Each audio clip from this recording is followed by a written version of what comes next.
다른 세대에서 믿음의 세대로 제목으로 하나님의 말씀을 듣겠습니다. 제가 넌센스 퀴즈를 좀 내겠습니다. 넌센스 퀴즈. 잘 맞춰보십시오. 어떤 바람에도 흔들리지 않는 산이 있어요. 산 중에 제일 높은 산이 있어요. 무슨 산입니까? 안산입니다. 안산. 우리 안산 선수가 삼관왕을 했습니다. 삼관왕. 우리나라 하계 올림픽 역사상 최초지요. 아마 역사를 새로 쓴 것 같습니다. 가장 높은 곳에 오른 거죠. 가장 높은 산이 된 거예요. 마지막 그 결승전 금메달을 딸 때 그 정말 요새 젊은이들 표현으로 하면 그 심장이 쫄깃쫄깃하다 그러거든요. 뒤지고 있다가 아주 가까스로 동점이 됐어요. 세트 스코어가. 마지막 한 발로 결판을 짓는 그걸 보니까 슛 오프라고 그러던가요. 슛 오프. 그걸로 이제 결판을 져야 되는데 그 러시아의 그 선수도 대단한 선수예요. 그런데 우리 안산 선수는 10점을 쏘고 그 친구는 8점을 쏘고 심지어는 참 사람들이 얼마나 디테일한지 그 순간 안산 선수의 심장 박동수는 110, 러시아 선수는 170. 안산 선수는 흔들리질 않아요. 그래서 결국 삼관왕이 됐잖아요. 대단하다라는 생각을 하게 됩니다. 우리나라 또 역사를 하나 또 쓴 친구가 있죠. 17살에 금메달을 목에 걸었어요. 최연소 금메달 리스트가 된 거죠.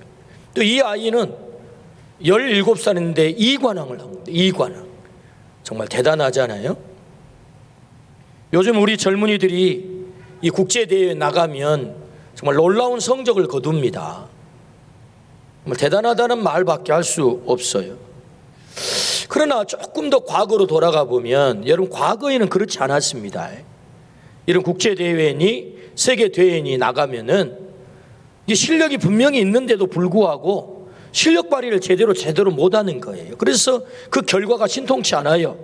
이유가 뭐냐 보니까 다 주눅이 드는 거예요. 주눅이.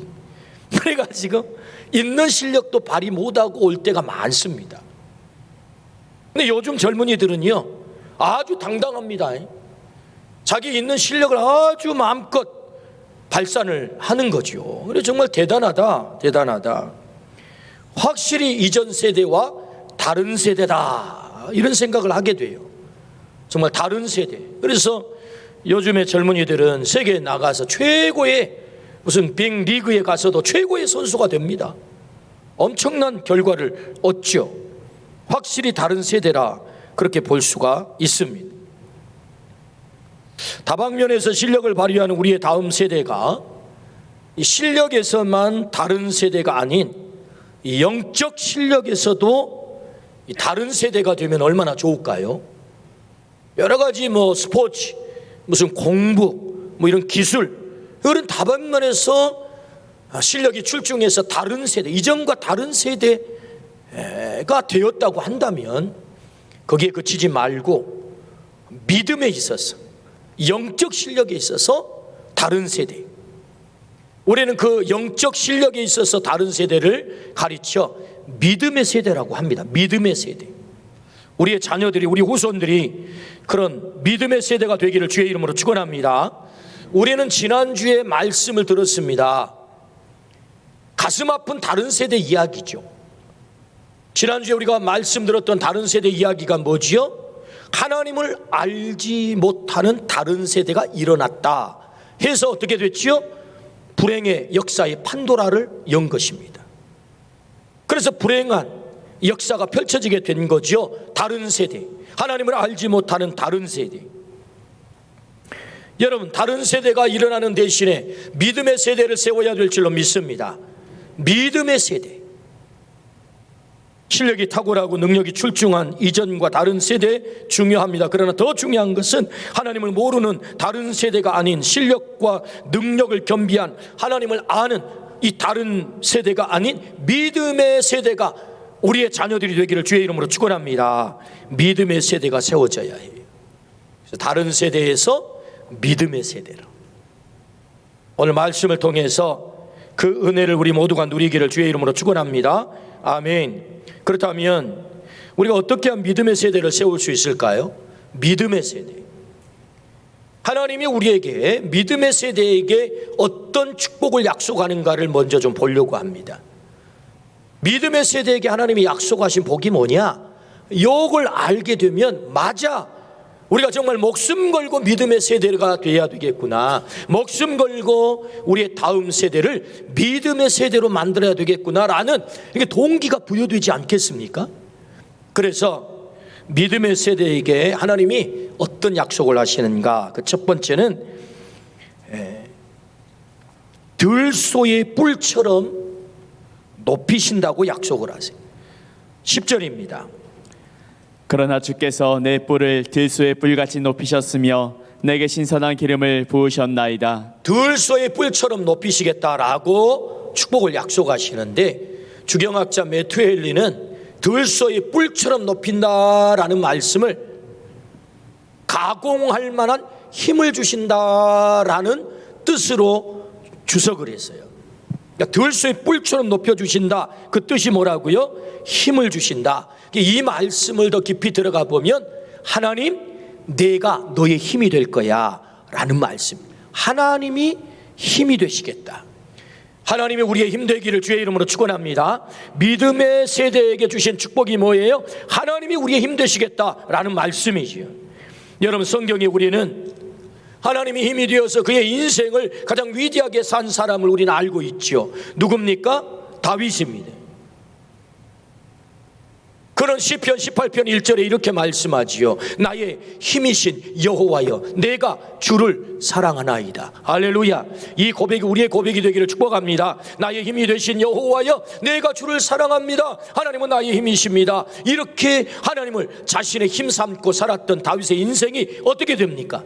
완전히 바뀌었단 말이에요. 위대하게 사용되고 쓰임받은 줄로 믿습니다. 사실 다윗이 어떤 사람입니까? 사무엘 선지자가 이새에게 와서, 다윗의 아버지 이새에게 와서 당신의 아들들 중에 왕제가 있답니다. 제가 기름 부어 세우려고 합니다. 당신의 아들들은 내 앞을 지나가게 하세요. 제가 면접하겠습니다. 그래서 그에게는 8 아들이 있었거든요. 한 사람씩 다 지나갑니다. 마지막 말제가 있죠. 야, 너는 아니야. 너 가가지고 들판에서 양이나 쳐. 왕제가 있다면 형들 가운데나 있지, 어떻게 네가 왕제가 되겠어? 아빠 눈에 보기도 아니다. 그리고 사실은 들판에 양치라고 쫓아보낸 사람이 누굽니까? 다윗입니다. 그런데 하나님은 그 다윗을 선택하잖아요. 다윗을 선택해. 선택받은 다윗 어떻게 합니까? 그는 골리앗 앞에 서지요. 한 방에 골리앗을 쓰러뜨립니다. 여러분, 소년 다윗이 아무리 힘이 센다 한들 완전 무장한 골리앗의 이마를 맞춰 한 방에 쓰러뜨릴 수 있겠습니까? 나의 힘이신 여호와여, 내가 주를 사랑하나이다. 하나님이 다윗의 힘이 되신 줄로 믿습니다. 하나님이 다윗의 힘 되니 한 방에 쓰러뜨리는 거예요. 하나님이 다윗의 힘 되니 그가 위대한 왕이 되는 것입니다. 하나님이 힘 되니 그는 하나님의 마음에 합한 자가 되는 거죠. 어떻게 해요? 내가 너를 들소의 뿔처럼 높여주리라. 그가 믿음의 세대가 됐단 말이죠. 다윗이 믿음의 세대가 되니 하나님께서 그를 축복하셔서 하나님께서 그에게 가공할 만한 힘을 주셔서 그에게 사명을 감당하게 하신 줄로 믿습니다. 아멘. 하나님이 힘되면 그렇게 되는 거예요. 믿음의 세대에게 하나님이 주신 축복이죠. 마태복음 11장 28절입니다. 수고하고 무거운 짐진 자들아, 다 내게로 오라. 내가 너희를 쉬게 하리라. 유명한 예수님의 초청의 말씀이죠. 수고하고 무거운 짐진 자들아, 다 내게로 오라. 내가 너희를 쉬게 하리라. 오늘 이 주님의 초청이 우리를 향한 초청이 되기를 축복합니다. 그러면 여러분, 주님께서 쉬게 해주시겠다고 말씀하셨어요. 그러면 우리의 짐을 치워주겠다는 얘기인가요? 우리의 멍에를 벗겨주겠다는 얘기인가요? 아닙니다. 오늘 말씀을 계속해서 보십시오. 나는 마음이 온유하고 겸손하니 나의 멍에를 메고 내게 배우라. 멍에 벗겨준다는 얘기 아닙니다, 여러분. 짐 치워준다는 얘기 아니에요. 수고하고 무거운 짐진 자들아, 다 내게로 오라. 너희에게 짐은 있지만, 멍에도 계속해서 지고 있지만, 그런데 너희에게 쉼이 찾아올 거야. 여러분, 그렇다면 이 짐과 멍에가 있음에도 불구하고 쉼이 온다는 얘기가 무슨 얘기입니까? 여러분, 저는 이 말씀을 읽을 때마다 생각나는 장면이 있어요. 제 시골의 신장로인데요, 이 시골의 비포장 신장로, 그래서 이 콧배라고 하는 곳을 꼭 돌아가야만 해요. 이 콧배는 산자락을 깎아가지고 거기 바위가 있는데 다 그걸 깨뜨려서, 과거에는 다이너마이트로 폭파하는 것을 난포 튄다 그럽니다. 난포를 튀어가지고 그걸 바위를 깎아가지고 신장로를 깎아놓긴 했지만 이게 제대로 깎지를 못해가지고 오르막이 고바위란 말이죠. 오르막이 돼가지고 늘 이 소들이 구루마를 끌고 짐을 잔뜩 싣고 이 신장로를 지나가다가 이 오르막을 만나면 제대로 올라가지를 못해요. 여러분, 과거에 무슨 제대로 차가 왔다 갔다 하지 못하고 그럴 때는 운송수단이 뭡니까? 시골에 전부 이 소가 구루마를 끄는 것 아니겠습니까? 비포장길을 이렇게 가다가 꼭 이 오르막을 만나면 거기에 이제 몸부림을 치는 것입니다. 소가 이래저래 힘을 쓰고 주인이 콧뚜레를 잡고 콧비를 잡고 끌어보지만 이게 힘이 돼야죠. 그래서 구루마를 끌다가 거기서 다 주저앉습니다. 이렇게. 근데 우리 동네 옆 동네에 사실 영철 씨가 계셨는데요, 그 이분은요 대체로 집집마다 암소를 많이 기르는데 이 집은 이 숫소를 길렀다면 황소, 우리 시골만은 뿌사리입니다. 뿌사리. 황소를 길렀어요. 덩치가 얼마나 큰지요. 힘이 엄청 셉니다. 그래서 이 구루마를 끌 수 있도록 길을 들인 다음에 이 황소가요 구루마를 끌고 갈 때는 다른 소보다 훨씬 짐을 많이 싣습니다. 그리고는 이 짐을 끌고 구루마를 끌고 이제 신장로를 가가지고 콧배를 통과해가지고 지나가는데 아무 문제 없이 그냥 넘어갑니다. 다른 소들은 거기 와가지고 전부 꼬꾸라지는데 그 소는 아무 문제 없이 넘어갑니다. 차이가 뭐지요? 힘이 있고 없음의 차이인 거죠. 힘 있고 없음의 차이인 거예요. 여러분, 힘이 있으면 아무리 짐이 무거워도 아무 문제가 되지 않습니다. 멍에가 아무리 무거워도 아무 문제가 되지 않습니다. 수고하고 무거운 짐진 자들아, 내가 너희를 쉬게 하리라. 이 말은 내가 너희의 힘이 되어서 너의 짐을, 너의 멍에를 넉넉히 롤러랄라 하면서 지게 만들 거야 라는 약속인 줄로 믿습니다. 아멘. 내가 너의 힘이 될 거야. 믿음의 세대에게 하나님이 약속하세요. 어떤 약속이지요? 들소의 뿔처럼 너를 높여주리라. 가공할 만한 힘을 너에게 주리라. 네가 너의 힘이 되겠다. 하나님이 약속하시죠.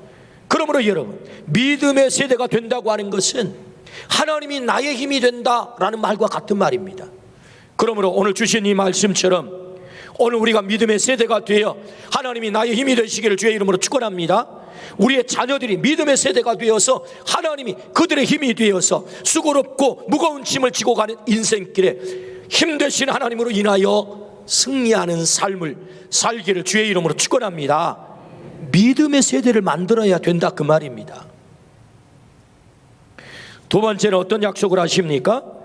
두 번째는 종려나무 백향목같이 번성한다라고 약속하세요. 종려나무 백향목같이 번성한다. 시편 92편 12절입니다. 의인은 종려나무같이 번성하며 레바논의 백향목같이 성장하리로다. 종려나무같이 번성한다라는 말은요, 종려나무를 영어로는 피닉스라고 그러는데 그 뜻은 불사조라는 뜻을 갖고 있습니다. 생명력이 강하다, 그 말이죠. 실제로 종려나무를 연구한 사람들에 의하면 이 종려나무가 뿌리를 뻗치는데 약 100m까지 뻗친다는 거예요. 놀랍잖아요. 뿌리를 여러분 100m까지 뻗쳐요. 얼마나 생명력이 강하겠습니까? 그리고 우리나라에는 이 종려나무 보기가 좀 쉽지 않습니다만은 지금 성경에 등장하는 이 종려나무는요, 대추 야자 종려나무예요. 대추 야자 열매를 맺는 종려나무. 그러니까 열매가 이만큼씩, 대추보다도 좀 더 큰 열매가 맺는데 자루로 맺습니다. 자루로. 실제로 이 종려나무 농장이 많습니다, 이스라엘 땅에는. 그래서 이스라엘 성지 순례를 다녀온 분들이 선물을 가지고 오면 대체로 이 대추 야자를 선물로 가지고 오죠. 그래서 그 열매가 얼마나 단지요. 기가 막히게 우리나라 꽃감보다 당도가 센 게 대추 야자입니다. 성경에 이스라엘 땅을 가리켜 젖과 꿀이 흐르는 땅이라고 합니다.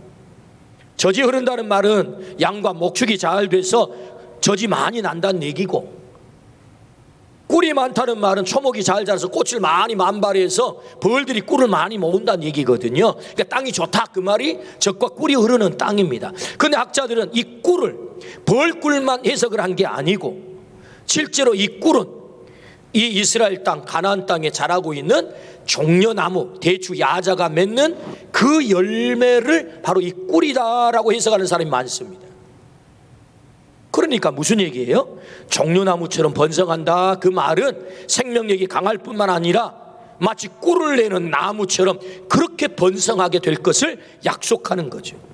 그 열매가 꿀처럼 단 열매를 풍성하게 맺겠다. 누구에게? 믿음의 세대.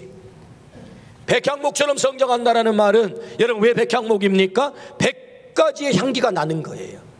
여러분 100가지의 향기가 나는 나무이기 때문에 그 나무를 사람들이 얼마나 좋아하겠습니까? 그래서 가장 중요한 성전을 지을 때 사용하는 나무가 백향목이죠. 100가지 향기를 난다는 말은 사람들에게 매력이 있다, 그 말입니다. 매력이 있어요. 믿음의 세대는 어떤 축복을 받아요? 백향목처럼 성장하게 될 줄로 믿습니다. 사람들에게 매력이 있는 자가 된다는 거죠. 사람에게 매력이 있는 자는 사람들이 좋아하게 돼 있습니다. 왜 괜히 그 사람을 그 자리에 부릅니까? 대통령이 그 사람을 괜히 높여줍니까? 매력이 있는 거죠. 그러므로 여러분, 믿음의 자녀들에게 하나님께 어떤 복을 주십니까? 생명력이 강할 뿐만 아니라 그리고 매력이 있는 백향목과 같은 그런 존재가 될 것을 말씀하시죠. 그러므로 믿음의 세대에게 약속하신 이 놀라운 복이 우리들에게, 우리의 후손들에게 이루어지기를 주의 이름으로 축원합니다. 아멘. 세 번째, 믿음의 세대에게 주신 약속이 뭐지요? 열매가 그치지 않는다라고 약속하세요. 열매가 그치지 않아요. 오늘 14절 15절입니다. 그는 늙어도 여전히 결실하며 진에게 풍족하고 빛이 청청하니 여호와의 정직하심과 나의 바위되심과 그에게는 불의가 없음이 선포되리로다. 그는 늙어도 여전히 결실을 한다. 여러분, 나무는요 수명의 한계가 있습니다. 나무도 늙으면 열매를 잘 맺지 않죠. 사과나무에 대해서 조사를 해봤더니 보통 사과 과수원 농장을 하신 분들은 약 15년에서 20년을 본다고 그래요, 나무. 그래서 15년에서 20년 되면 수종을 전부 교체를 합니다. 잘라서 없애거나. 왜냐하면 맺기는 맺는데 조그맣게 맺어요. 당도가 떨어져요. 상품성이 없어요. 수량이 확 떨어져요. 그러니까 타산이 안 맞아요. 그래서 다 갈아엎는 거죠. 다른 나무로 더 심는 거죠. 그래서 대체로 나무들은 이렇게 수령이 있습니다. 수령. 한계가 있단 말이죠. 열매를 맺는. 근데 놀랍잖아요. 늙어도 결실이 그치지 않아요. 이 한계를 뛰어넘는단 말이죠. 누가? 믿음의 세대가 되면 늙어도 결실하는 그런 엄청난 역사가 일어난다. 환경의 영향을 받지 않고 모든 상황에서도 풍성한 열매를 맺는 자가 된다라는 약속이죠. 여러분, 그 복이 있기를 주의 이름으로 축원합니다. 중국의 산서성에 사는 71세 두 백장 할아버지가 계시는데, 이분은요 특별한 방법으로 사과나무를 기른다고 해요.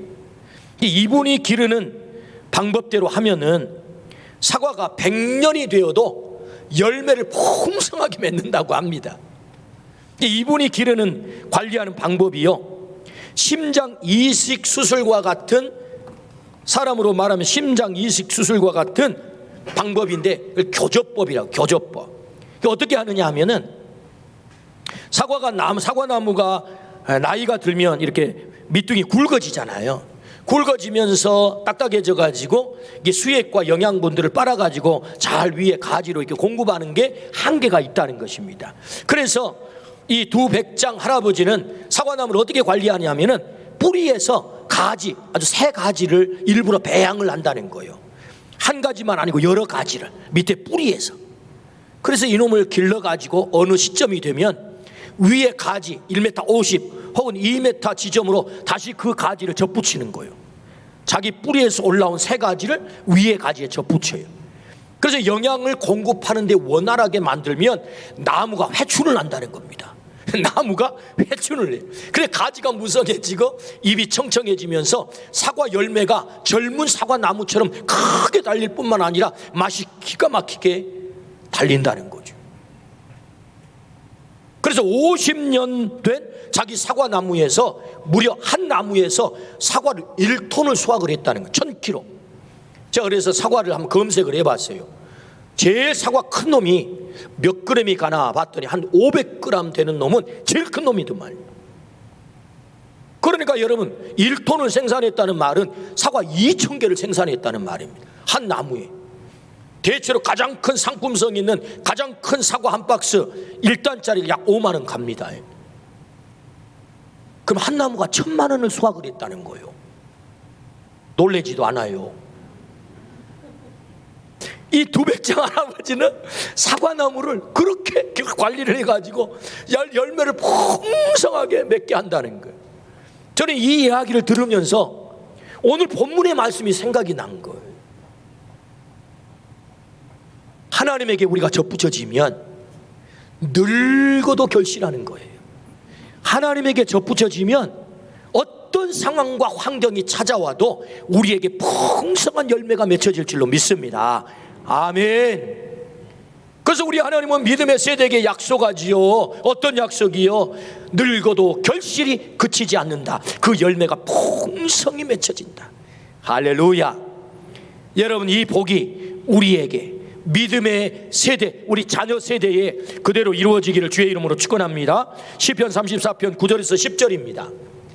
너희 성도들아 여호와를 경외하라. 그를 경외하는 자에게는 부족함이 없도다. 젊은 사자는 궁핍하여 줄일지라도 여호와를 찾는 자는 모든 좋은 것에 부족함이 없으리로다. 여호와를 찾는 자에게는 부족한 것이 없겠다. 그 결실이 그치지 않겠다라고 약속하세요. 누구에게? 믿음의 세대에게. 그렇다면 여러분 믿음의 세대에게 주신 복을 우리가 들었지 않습니까? 들소의 뿔처럼 너를 높여서 내가 너희 힘이 되겠다. 종려나무 백향목처럼 번성하게 하겠다. 늙어도 결실이 그치지 않는 열매가 풍성히 맺혀지게 하겠다. 하나님이 약속하셨어요. 우리가 믿음의 세대를 만든다는 것은 얼마나 중요한 일이겠습니까? 우리가 믿음의 세대가 되고 우리의 자녀들이 이런 믿음의 세대가 되기를 주의 이름으로 축원합니다. 이제 숙제가 생겼습니다. 그렇다면 어떻게 우리가 믿음의 세대를 세울 것인가? 여호와의 집에 심겨진 믿음의 세대, 그 세대를 어떻게 만들 것인가? 이게 우리의 숙제이거든요. 두 번째 우리에게 주신 말씀은 여호와의 집에 심겨진 의인이 되게 하라라고 말씀하세요. 시편 92편 12절입니다. 의인은 종려나무같이 번성하며 레바논의 백향목같이 성장하리로다. 이는 여호와의 집에 심겼으며 우리 하나님의 뜰 안에서 번성하리로다. 아멘. 의인은 여호와의 집에 심겼으며 이렇게 말씀하죠. 의인은 누구냐? 여호와의 집에 심겨진 자입니다. 의인은 누구냐? 여호와의 집에 심겨진 자예요. 여호와의 집에 심겨지면 이 공급이 끊어지지 않을 줄로 믿습니다. 여러분 여호와의 집이 어디죠? 하나님의 집. 여러분 교회가 하나님의 집입니다. 뭐 달리 뜬구름 잡는 것처럼 생각하지 마시고 하나님이 이 시대에 왜 교회를 세우세요? 하나님의 집으로 세우신 거예요. 하나님의 집에 심겨져야 돼요. 그 의인은 어디에 심겨졌다고요? 하나님의 집에 심겨진 거예요. 하나님의 집에 심겨질 때 하나님께서는 약속하신 그 놀라운 복을 허락할 줄로 믿습니다. 아멘. 문제는 누가 의인인가의 문제이죠. 누가 의인이냐? 로마서 3장 10절입니다.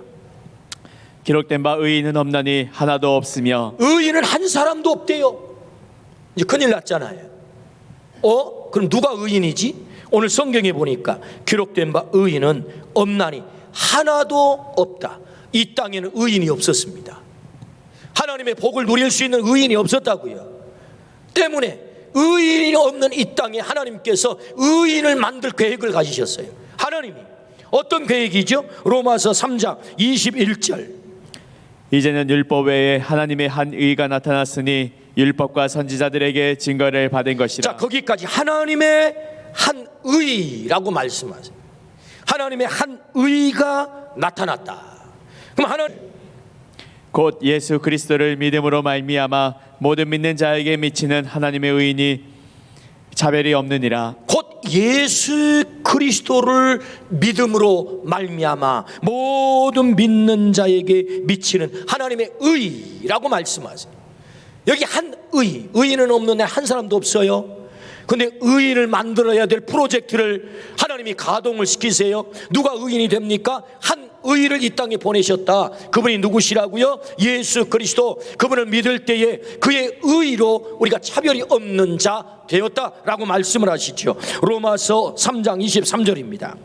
모든 사람이 죄를 범하였음에 하나님의 영광에 이르지 못하더니 그리스도 예수 안에 있는 성령으로 말미암아 하나님의 은혜로 값없이 의롭다 하심을 얻은 자 되었느니라. 하나님의 은혜로 우리는 값없이 의롭다 함을 얻은 자가 된 줄로 믿습니다. 우리가 의인 된 줄로 믿습니다. 중요한 것은 우리가 의인이 됐다는 것. 그러므로 누가 의인입니까? 라는 질문에 대답이 분명해졌잖아요. 예수 그리스도를 믿는 자가 의인이 된 줄로 믿습니다. 여러분, 우리가 선한 일을 했기 때문에 의인이 아니에요. 착한 일을 했기 때문에 의인이 아니라고요. 우리가 예수 그리스도를 믿음으로 의인이 된 것입니다. 이 대목에서 우리가 헷갈릴 때가 많아요. 어이구, 나는 착한 일도 못했는데요, 좋은 일 많이 못했는데요, 선한 일도 못했는데요, 제가 어떻게 의인이 된답니까? 아니요, 그것으로 우리가 의인 되는 거 아닙니다. 우리가 의인이 되는 것은 한 의, 하나님의 한 의 되신 예수 그리스도를 우리가 믿을 때에 하나님께서 우리를 의인 삼아 주신 줄로 믿습니다. 그걸 은혜라고 그러죠. 은혜. 그럼 우리가 선한 일을 안 해도 된다는 얘기인가요? 아닙니다. 의인된 우리가 살아가는 삶이 이제는 착한 일을 해야 되는 것이고 선한 일을 해야 되는 것이고 사랑의 삶을 살아내야 되는 거죠. 할렐루야. 아멘. 그러므로 우리가 누굽니까? 의인이 된 거죠. 제가 질문할 때 질문에 답을 제가 가르쳐 줄 터이니 그렇게 대답을 꼭 하십시오. 우리가 누굽니까? 하면 답은 의인입니다. 이게 답입니다. 답을 다 가르쳐 드렸습니다. 우리가 누굽니까? 아멘. 우리가 의인이에요. 의인은 없나니 한 사람도 없다. 성경은 그렇게 선언하지만 한 사람도 없는 이 땅에 하나님이 의인을 만드는 프로젝트가 뭡니까? 아들 예수 그리스도 이 땅에 보내시는 거죠. 그를 믿을 때 우리가 구원을 얻고 믿을 때 의인이 되는 거죠. 여러분, 우리 모두가 의인됨을 믿으시기를 주의 이름으로 축원합니다. 그러므로 여러분, 믿음의 세대가 누굽니까? 의인이 된 자가 믿음의 세대예요. 믿음의 세대가 누구냐? 의인이 되면 믿음의 세대가 되는 거예요. 그렇다면 여러분, 어떻게 우리가 예수님을 믿을 수 있겠어요? 믿어야 그 의로, 그 믿음으로 말미암아 우리가 의롭게 된다고 했잖아요. 어떻게 우리의 자녀들을, 다음 세대를 그럼 그 믿음의 세대로 만들 수 있겠습니까? 그것은 로마서 10장 10절 말씀입니다. 사람이 믿음으로 믿어 의에 이르고 입으로 시인하여 구원에 이르니라. 사람이 마음으로 믿어서 의에 이르고 입으로 시인해서 구원에 이르느니라. 예수님을 마음속에 믿고 입으로 나의 구주가 되십니다 라고 시인을 하면 우리가 의인이 된 줄로 믿습니다. 믿어야 돼요. 그리고 입으로 시인해야 돼요. 자, 그렇다면 어떻게 믿을 수 있을까요? 물론 하나님이 우리에게 믿게 만드시죠. 의인은 하나님이 만드세요. 그럼 나는 아무것도 할 게 없단 말입니까? 의인을 하나님이 만드시기 때문에 나는 아무것도 할 게 없답니까? 그렇지 않아요. 내가 해야 될 일이 있어요. 그것은 예수 그리스도를 들어야 내가 믿을 수 있거든요. 여러분, 로마서 10장 17절입니다. 그러므로 믿음은 들음에서 나며 들음은 그리스도의 말씀으로 말미암았느니라. 우리가 믿음이 생긴다는 것은 그냥 생기는 게 아니거든요. 들어야 생기거든요. 여러분, 이 자리에 오셔서 하나님의 말씀을 우리가 듣고 있습니다. 이 말씀을 듣다가 내게 믿음이 생기는 거예요. 여러분, 믿음이 생기기를 주의 이름으로 축원합니다. 그런데 이 자리에 오지 않는 여러분의 자녀들은 누가 듣게 하겠습니까? 이 자리에 와서 앉아있지 않는 여러분의 손자들은 누가 듣게 할 수 있겠어요? 누가 듣게 할 수 있겠습니까? 들어야 믿게 되고, 믿어야 예수님을 구주로 시인할 수 있지 않겠습니까? 예수님을 주로 부를 수 있지 않겠습니까? 예수님을 주로 불러야 내가 의인이 되고, 의인이 되어야 내가 믿음의 세대가 되는데, 그래서 믿음의 세대에게 약속한 그 복을 누릴 수 있는데 누가 그 일을 할 수 있겠습니까? 여러분, 믿음의 세대를 훌륭하게 만든 사람을 성경은 소개합니다. 누구죠? 로이스와 유니게입니다. 디모데를 믿음의 세대로 만들어서 초대교회 가장 위대하게 쓰임받는 사도로 만들어낸 사람들이 있죠. 누구죠? 할머니 로이스와 어머니 유니게죠. 여러분, 디모데가 그냥 믿음의 세대 된 거 아닙니다. 그의 할머니와 그의 어머니 유니게다.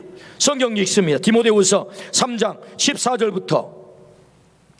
그러나 너는 배우고 확신한 일에 거하라. 너는 내가 누구에게서 배운 것을 알며 또 어려서부터 성경을 알았나니 성경은 능히 너로 하여금 그리스도 예수 안에 있는 믿음으로 말미암아 구원에 이르는 지혜가 있게 하느니라. 거기까지만.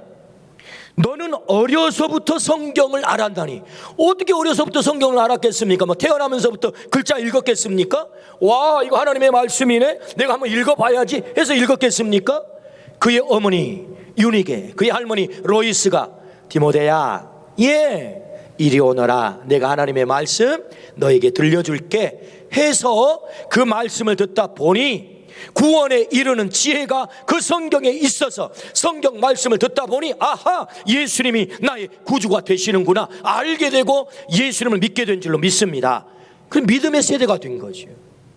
온전한 하나님의 사람이 되었을 뿐만 아니라 모든 선한 일을 행할 능력을 갖추게 됐다. 그것이 디모데고 믿음의 세대가 된 것입니다. 중요한 것은 들려줬다는 거죠. 들려줬다. 누가요? 그의 할머니가, 그의 어머니가, 그의 아버지가. 그래서 믿음의 세대를 만들었다. 여러분, 들려주시기를 주의 이름으로 축원합니다. 하나님의 말씀을 들려주고 예수님을 들려주고, 그래야 믿게 되고, 믿어야 부르게 되고, 불러야 내가 구원을 받게 되고, 구원을 받아야 의인이 되고, 의인이 되어야 믿음의 세대가 되어 하나님이 약속하신 복을 우리 모두가 누리게 될 줄로 믿습니다. 아멘. 한 장의 사진을 보겠습니다.